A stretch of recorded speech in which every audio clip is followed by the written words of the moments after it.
Actually நான் இன்னைக்கு I am going to talk about செக்ஸ்ன்னு சொன்னோன்னா ஒரு 4 பேர் முகத்தில் சிரிப்பெல்லாம் வருது. இப்போ தான் என்ன ஒரு ஆனந்தம் கரடிக்க.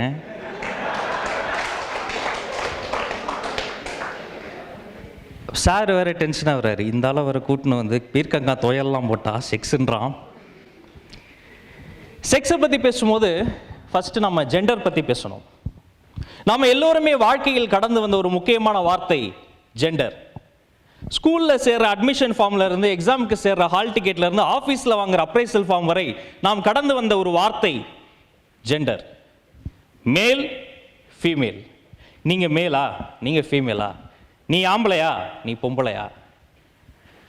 இன்று நிறைய பேர் அண்ணன் மாதிரி ஆட்கள்லாம் வெளியில் வந்து சொல்கிற இன்னொரு விஷயம், மூன்றாவதாக ஒரு ஜெண்டர் இருக்கு, டிரான்ஸ்ஜெண்டர், ஸ்பெஷல் ஜெண்டர், மாற்று பாலினம் இல்லையா?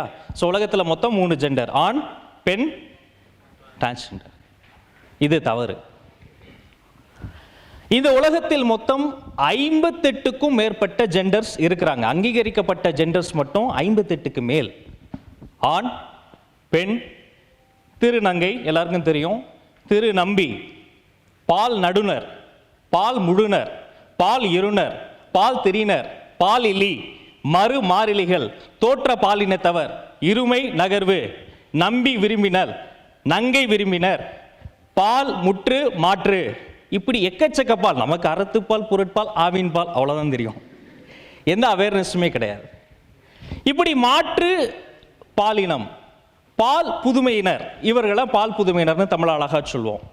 இவங்க பால் புதுமையினர் என்ற வார்த்தை இப்பொழுது புதுமையாக இருந்தாலும் நம்முடைய கலாச்சாரம், நம்முடைய இதிகாசம், நமது வாழ்வில் தொன்று தொட்டு இருக்கக்கூடியவங்க. இவர்களை, இந்த மாற்று பாலினத்தை, இந்த ஸ்பெஷல் ஜெண்டரை, இந்த டிரான்ஸ்ஜெண்டரை, இந்த பை ஜெண்டரை, இந்த ஜெண்டர் ஃப்ளூயிட்ஸ், ஜெண்டர் குயர் என்று ஆங்கிலத்தில் சொல்கிறார்களே, இவர்களை நம்ம எப்படி நடத்துறோம்? அஜெக்கு, உஸ்ஸு, அலி, அரவாணி, ஊரோரம் புளிய மரம், உலுப்பி விட்டா சலசலக்கும், கொத்தாத கோழி கூவாத ராசா போன்ற அகனானூரில் இல்லாத அர்த்தங்கள் புரிந்த தேசிய கீதங்களை போன்ற பாடல்களும் அதற்கு ஒரு காரணம். எனக்கு என்ன இந்த பாடலாம் கேட்கும்போது ஒரு சந்தேகம் வரும்னா, உங்க வீட்டில் உங்க தம்பி, உங்க தங்கச்சி 10 வயசு 12 வயசுக்கு மேல ஹார்மோன்களின் விளையாட்டு காரணமா, குரோமோசோம்களின் கூத்தின் காரணமா ஆணில் இருந்து பெண்ணாகவோ, பெண்ணில் இருந்து மாறாகவோ, வேறாகவோ மாறுகிற பொழுது அப்போதும் புளிய மரத்தை உழுப்பி விட்டு சலசல பொருள்னு எதிர்பார்ப்பீங்களா என்ன? அப்பவும் இந்த ராசா கூவாத ராசான்னு சொல்லுவோமா என்ன? ஆக ஜெண்டர் என்பது பிறப்பால் வருவது அல்ல. எப்படி இந்த சாதி, சமயம் இது எதுவுமே பிறப்பால வரல, வளர்ந்த பிறகு சமூகம் திணிக்கிறதோ அதே போன்று ஜெண்டர் என்பது தனிநபர் தேர்வு. நான் நிறைய ஸ்லைட்லாம் எடுத்துகிட்டு வரல. ஸ்லைட்லாம் கேட்டாங்க தான் இன்ஜினியரிங்கே பாதியிலே நிறுத்திட்டேன். சில ஃபோட்டோஸ் மட்டும் கொண்டு வந்திருக்கேன். எஸ், இல்லை வேண்டாம், போட்டாலே தெரிய மாட்டேன், அதனால். ஸோ ஜெண்டர் என்பது இந்த ஃபோட்டோவில் சொல்கிறாங்க, this is not public property, decisions regarding this are mine and only mine to make. இந்த இடத்துல 58 ஜெண்டர் இருக்குன்னு சொன்னோம் இல்லையா? அதில் முக்கியமான ஒரு பகுதி இன்டர்செக்ஸ். இன்டர்செக்ஸ் அப்படின்றோன்னா நீங்கள் ஏதோ பான் வெப்சைட்டில் வர கேட்டகரி நினச்சிக்காதீங்க. இது வந்து இன்டர்செக்ஸ் அப்படிங்கிறவங்கள தமிழில் இடையலிங்கம் என்று சொல்வார்கள். இப்போ ஒரு ஆண், அசோக் இருக்கார் இல்லையா, அவர் ஒரு ஆண். அவர் அப்படியே பிறந்தப்ப ஒரு குழந்தையா, கை குழந்தையா இருந்தப்ப இன்னும் அழகாக இருந்திருப்பார். என்ன ஒரு ட்விஸ்ட்டு, ட்ரெஸ்ஸு போடாமல் இருந்திருப்பார்.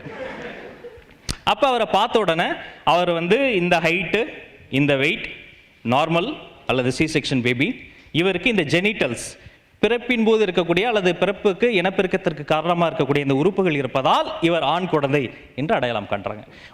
ஒரு தங்கச்சியோ ஒரு பெண் குழந்தை இடத்தாலும் அப்படிதான், பிறந்த பிறகு அந்த குழந்தையினுடைய பிறப்புறுப்பை வைத்து இந்த குழந்தை பெண் என்று வகைப்படுத்துகிறார்கள். இன்டர்செக்ஸ் பேபிஸ் கொஞ்சம் ஸ்பெஷல். அவங்க வந்து ஒரு வகையில் கடவுளால் ஆசீர்வதிக்கப்பட்டவர்கள். அவர்களுக்கு ஆணினுடைய உறுப்பும் இருக்கும், பெண்ணினுடைய உறுப்பும் இருக்கும். சில சமயங்களில் ஆணினுடைய உறுப்பும் இருக்காது, பெண்ணினுடைய உறுப்பும் இருக்காது. இன்னும் சில சமயங்களில் இது ஆண் உறுப்பா பெண் உறுப்பா என்று வகைப்படுத்தக்கூடிய வாய்ப்பே இருக்காது. மலையாளம் தெரிந்தவர்கள் எத்தனை பேர் இருப்பீங்கன்னு தெரில. மலையாளத்தில் வந்து பேடிக்கண்டா அப்படிம்பாங்க.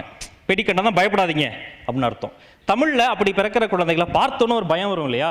தமிழும் மலையாளம் ஒன்றாக இருந்த காலத்திலேயே அப்பொழுது அத்தகைய குழந்தைகளை பேடி என்று சொல்வார்கள்.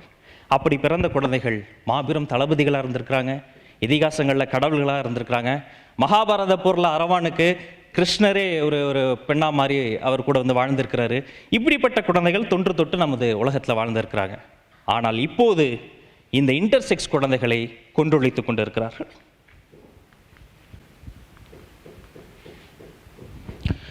இன்டர்செக்ஸ் குழந்தைகள் பிறந்த உடனே அவங்க அப்பா அம்மாவுக்கு ஒரு அதிர்ச்சி வருது. இந்த குழந்தையை பார்த்த உடனே, அந்த உறுப்பை பார்த்த உடனே மருத்துவர்களுக்கு ஒரு அதிர்ச்சி வருது. இந்த குழந்தை உலகத்தில் வாழக்கூடாதுன்னு முடிவு பண்ணுறாங்க. சத்தமில்லாமல் குழந்தைகளை கொலை செய்கிறார்கள். ஒன்று, இந்த குழந்தை ஒரு நோயோடு பிறந்து விட்டது, இது சாத்தானின் சாபத்தோடு பிறந்து விட்டது, இந்த குழந்தையை நான் மாற்றுவேன், நான் தான் சர்வரோக நிவாரணி, பரம்பரை வைத்தியன்னு சில லூசுங்க ஆப்ரேஷன் பண்ணுறேன்னு இந்த குழந்தைகளை கொண்டுகிட்டு இருக்கிறாங்க. இது இன்னொன்று. இந்த உலகில் 1.7% குழந்தைகள் பிறக்கும் பொழுது இன்டர்செக்ஸ் குழந்தைகளாக பிறந்து கொண்டிருக்கிறார்கள். 1.7% குழந்தைகளில் பெரும்பான்மையான குழந்தைகள் பெற்றோர்களாலோ மருத்துவராலோ மருத்துவரின் தவறான அறிவுரையாலோ மருத்துவத்தாலோ கொலை செய்யப்பட்டு கொண்டிருக்கிறார்கள்.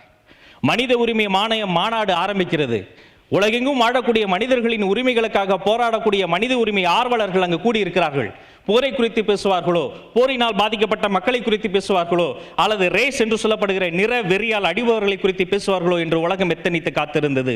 மெத்த படித்த மேதாவிகள், ஊடகங்கள் அங்கு சுற்றி நின்று கொண்டிருக்கிறார்கள். மனித உரிமைகள் மாநாட்டில் முதலில் பேசப்பட்டது இலங்கை இனப்படுகொலையை குறித்து அல்ல, பாலஸ்தீன கொலையை குறித்து அல்ல, சிரிய வாரை குறித்து அல்ல. மனித உரிமைகள் மாநாட்டில் முதலில் பேசப்பட்டது இன்டர்செக்ஸ் குழந்தைகளினுடைய கொலைகளை குறித்து. போரினால் பாதிக்கப்படுற ஒரு மனிதனுக்கு அவனுடைய நாடு சொந்தமில்லை. இன்டர்செக்ஸ் குழந்தையாக இந்தியாவில் பிறக்கிற ஒரு குழந்தைக்கு அந்த குழந்தையின் உடலே சொந்தமில்லை. மனித உரிமை ஆர்வலர்களும் இப்படி இன்டர்செக்ஸ் குழந்தைகளுக்காக போராடக்கூடியவர்களும் RTI ரைட் டு இன்ஃபர்மேஷன் முறைப்படி இந்தியாவில் ஒரு பெட்டிஷனை ஃபைல் பண்ணாங்க. இந்திய மருத்துவத்துறைக்கு ஒரு பெட்டிஷனை ஃபைல் பண்ணாங்க. மருத்துவத்துறையின் சார்பாக வந்த பதில்கள் அதிர்ச்சி அளித்தது.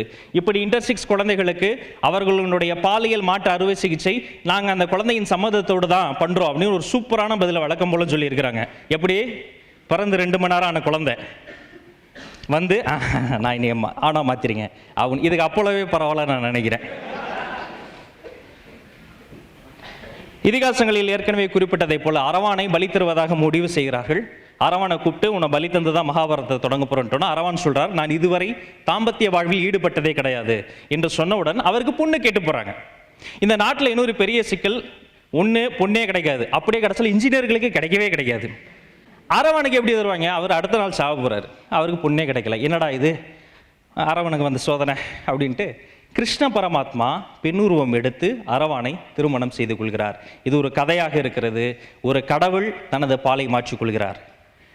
அதற்கு பிறகு வந்த சரித்திரங்களில் பல தளபதிகள், பல மன்னர்கள் தங்களுடைய அரசவையில் முக்கியமான பதவிகளில் பால் புதுமையர் என்று சொல்லப்படுகிற, இன்று வர்ணிக்கப்படுகிற அந்த வார்த்தையில் வாழ்கிற பல மனிதர்களை முக்கியமான பதவிகளில் வாழ வைத்தார்கள்.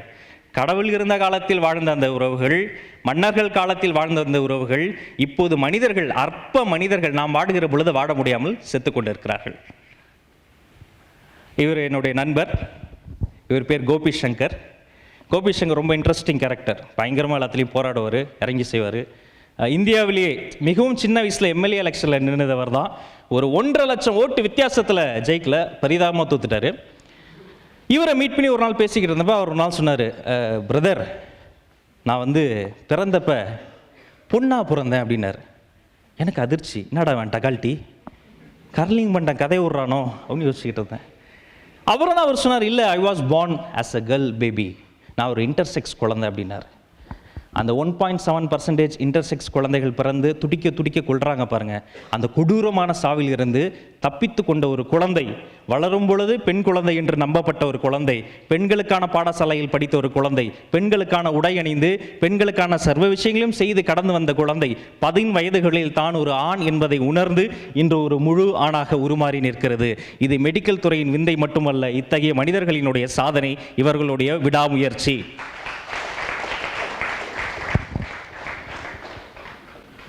ஒரு இன்டர்செக்ஸ் குழந்தைக்கான உரிமைகளை குறித்து பேசுகிற பொழுது மால்டா, நாம் அடிக்கடி கிரிக்கெட் மேட்ச் விளையாடுற ஆஸ்திரேலியா, நாசிக்களால் மனிதர்கள் கூட வாழ தகுதியற்ற நாடாக வர்ணிக்கப்பட்ட ஜெர்மனி, இந்த நாடுகளில் இன்டர்செக்ஸ் குழந்தைகளுக்கான குடியுரிமை, பாதுகாப்பு சட்டம், சலுகைகள் எல்லாமே இருக்கு. இன்டர்செக்ஸ் குழந்தைகள்னு ஒருத்தங்க இருக்கிறாங்கன்னே இந்த நாட்டில் இன்னும் தெரியாமல் இருக்குங்க.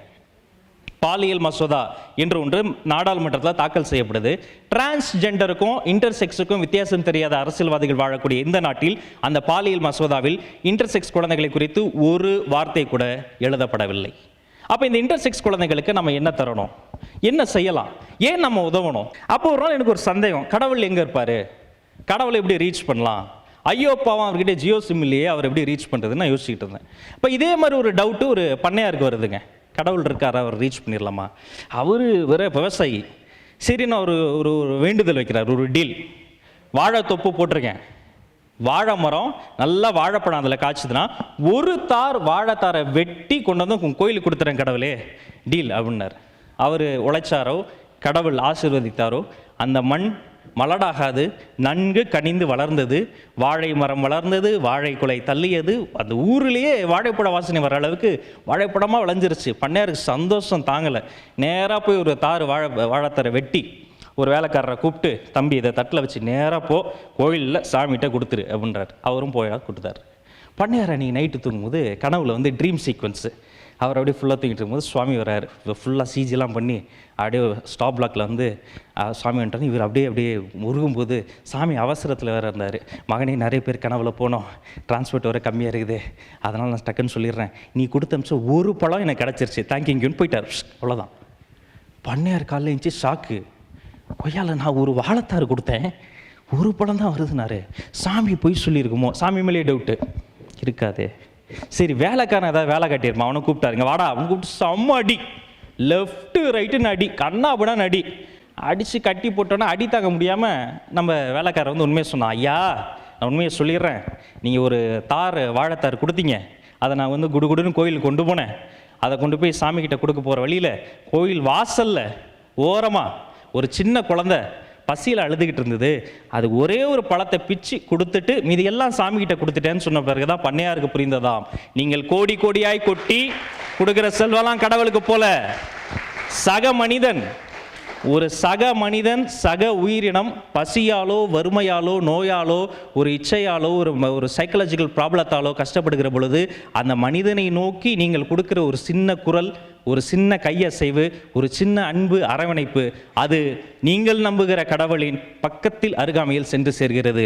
பொதுவாக இந்த ஸ்பெஷல் ஜெண்டர்ஸ், டிரான்ஸ்ஜெண்டர்ஸோ அல்லது இன்டர்செக்ஸ் குழந்தைகள் மீது வைக்கிற மிகப்பெரிய குற்றச்சாட்டு, நீங்கள் அவங்கள இன்டர்செக்ஸை டிரான்ஸ்ஜெண்டரான்னு தெரியாமல் இங்கே ரோட்டில் பார்த்துட்டு ரயில்வே ஸ்டேஷன் போனால், பஸ் ஸ்டாண்ட் போனால், எங்கே போனாலும் சிக்னல் அங்கங்கன்னு வந்து கை தட்டி பிச்சை எடுக்கிறாங்க, டார்ச்சர் பண்ணுறாங்க. வேற என்ன பண்ணுவாங்க? நீங்கள் இஸ்ரோவில் ஏதாவது வேலை வாய்ப்பு கொடுத்தீங்களா? ஸ்கூலில் அவங்களுக்கு ஏதாவது ரிசர்வேஷன் இருக்கா? நீங்கள் ஃபில்லப் பண்ணுற ஃபார்மில் அவங்களுக்குன்னு ஏதாவது ஒரு தனி காலம் இருக்கா? அவங்க இருக்காங்கன்ற புரிதலாவது உங்களுக்கு இருக்கா? நீங்கன்னு சொல்கிறது என்னையும் சேர்த்து இருக்கக்கூடிய இந்த ஒட்டுமொத்த சமூகம். பொதுவாக பஸ் ஸ்டாண்டில் இந்த கடலை மிட்டாய் பேனாலாம் வைக்கிறவங்க பார்த்தீங்கன்னா விழி சவால் மனிதர்கள் அப்படின்னு நாங்கள் சொல்லுவோம், குருடன் நீங்கள் கொலாய்க்கலாக சொல்லுவோம்.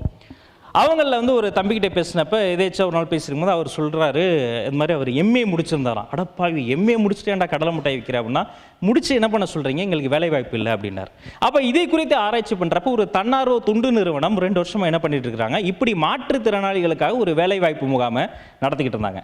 போன வருஷம் அவங்களையெல்லாம் கூப்பிட்டு ஒரு கேம்பஸ் இன்டர்வியூ மாதிரி வச்சப்ப அங்கே பல எம்ஏ, பிஏ, பிஇ இப்படி பல முடித்த மாற்றுத்திறனாளிகள் அங்கே வந்து ஒரு 70 பேர் பிளேஸ் ஆகியிருந்தாங்க. இதையே நாம் எடுத்து பண்ணக்கூடாது, இதையே நம்ம சோஷியல் மீடியாவில் பேசக்கூடாது, அஜித்தா விஜயான் சண்டை போட்டுக்கிட்டே இருக்கிறோமே, ஏன் இதை போன்ற விஷயங்களை அட்ரஸ் பண்ணக்கூடாது என்று நாங்கள் சமூக வலைதளங்களில் இருக்கக்கூடிய நாங்கள் எங்களால் முடிந்த ஒரு சின்ன வீடியோவோ, ஒரு சின்ன ட்வீட்டோ, ஒரு சின்ன பதிவோ தொடர்ச்சியாக செய்தோம். கிராஸ் ரூட் வரைக்கும் அந்த தன்னார்வ நிறுவனமும் பலரும் பெயர் குறிப்பிட முடியாத நூற்றுக்கணக்கான நல்ல உள்ளங்களும் அவர்களுக்காக தொடர்ச்சியாக வேலை செஞ்சாங்க. போன வாரம் சென்னையில் லயோலா கல்லூரியில் நடைபெற்ற அந்த கேம்பஸ் இன்டர்வியூவில் 800க்கும் மேற்பட்ட மாற்றுத்திறனாளிகள் டாப் கம்பெனிஸில் பிளேஸ் ஆகியிருக்காங்க. மனிதனின் சக மனிதன் மீதான அன்பு, பரிவு. இன்னைக்கு இன்டர்செக்ஸ் குழந்தைகளை பற்றி நான் உங்களுக்கு முன்வைத்திருக்கிறேன். இது ஒரு மிகப்பெரிய கடலில் இருந்து வெகு சிறு துளிகளை மட்டும்தான் நான் முன்வைத்திருக்கிறேன். நாம் எத்தனையோ படித்திருப்போமே, அன்பு, அறத்துப்பால், பொருட்பால், இன்பத்துப்பால், அதையெல்லாம் தாண்டி நம்முடைய அன்பால், பொறுப்பால், அரவணைப்பால் இந்த உலகத்தில் வாழ்ந்து கொண்டே இருக்க வேண்டும். அனைத்து பால், குறிப்பாக இந்த இடையலிங்கம் என்று சொல்லப்படுகிற இன்டர்செக்ஸ் பால். இந்த குழந்தைகளை கொள்ளும்போது கடைசியாக ஒரு கருத்தோட நிறைவு செய்ய போகிறேன். ஒரு வலியை தாங்குவதற்கு ஒரு அளவு இருக்குங்க. இந்த உலகத்தில் எல்லாத்துக்கும் மிஷின் கண்டுபிடிச்சிட்டாங்க. வலியை கணக்கிட டெல் மானி அப்படின்னு ஒரு மெட்ரிக் மிஷின் இருக்குது. இந்த டெல் வந்து கால்குலேட் பண்ணோம். இப்போ வந்து ஒருத்தர் அடி வாங்கினார்னா அவருடைய எலும்பில் அடி தாங்குச்சுன்னா எவ்வளோ டெல் வலிக்கும் அப்படின்னு. ஹியூமன் பாடி வந்து அப் டு 45 டெல் வரைக்கும் வலி தாங்கும். 45 டெல்லுக்கு மேலே உங்களுடைய போன் ஃப்ராக்சர் ஆகிடும். ஒரு பெண்ணானவள் ஒரு பிரசவத்தின் போது இடுப்பு வலி பொறுத்து பெல்விக் போனுடைய பெயினை பொறுத்து ஒரு குழந்தையை வெளியே எடுக்கும் பொழுது 45 வரைக்கும் தான் ஒரு போன் தாங்கும். 57 டெல் வரைக்கும் அவள் பெயினை தாங்கி ஒரு குழந்தையை உருவாக்குறா. தயவு செஞ்சு ஒரு தாயினுடைய குழந்தையை அது பார்ப்பதற்கு பயமாக இருக்கிறது, அதனுடைய பால் இப்படி இருக்கிறது, உறுப்பு இப்படி இருக்கிறது என்று தவறாக கொச்சையாக பேசி ஒரு தாய் என்ற நடமாடும் தெய்வம் உருவாக்கிய ஒரு அற்புதமான பரிசான இந்த கடவுளின் பரிசான குழந்தையை, இன்டர்செக்ஸ் குழந்தைகளை கொல்லாதீர்கள். அந்த கொடூரத்தில் இருந்து அந்த குழந்தைகளை காப்பாற்ற வேண்டும். கோபி சங்கர் மாதிரி இன்னும் நிறைய இன்டர்செக்ஸ் குழந்தைகள் இந்த உலகத்தில் பல சாதனையாளர்களாக மாறணும். என் சார்பாக கடைசியாக ஒரு ரெக்வஸ்ட், இந்த வீடியோ என்னைக்கோ யாரோ ஒருத்தர் ஒரு இன்டர்செக்ஸ் குழந்தையா இருந்து தன்னுடைய பாலினத்தை வெளியே சொல்ல முடியாமல் தவித்துக் கொண்டிருக்கக்கூடிய ஒரு மனிதர் பார்க்கலாம். அவருக்கு நம்பிக்கை தரும் வகையில் நீங்கள் அனைவரும் ஒரே ஒரு முறை அவர்களுக்காக எழுந்து நின்று சத்தமும் ஒரே ஒரு கைத்தட்டல் தாங்க. இது எனக்கு இல்லை, வாழப்போகும் இன்டர்செக்ஸ் குழந்தைகளுக்காக இந்த உலகம்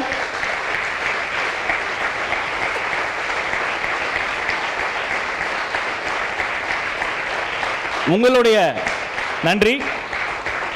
இதே மகிழ்ச்சியால் இதே அன்பால் நிறைந்திருக்கும் பொழுது இந்த பூமியில் போர்களுக்கு பதிலாக பூக்களும் குழந்தைகளும் சந்தோஷமாக மனமிட்டு சிரித்துக் கொண்டே இருக்கட்டும். இந்த உலகம் முழுக்க இருக்கக்கூடிய ஒவ்வொரு இன்டர்செக்ஸ் குழந்தையும் கடவுளினுடைய பரிசு. அவர்களை பாதுகாக்க நாம் போராடுவோம். நன்றி.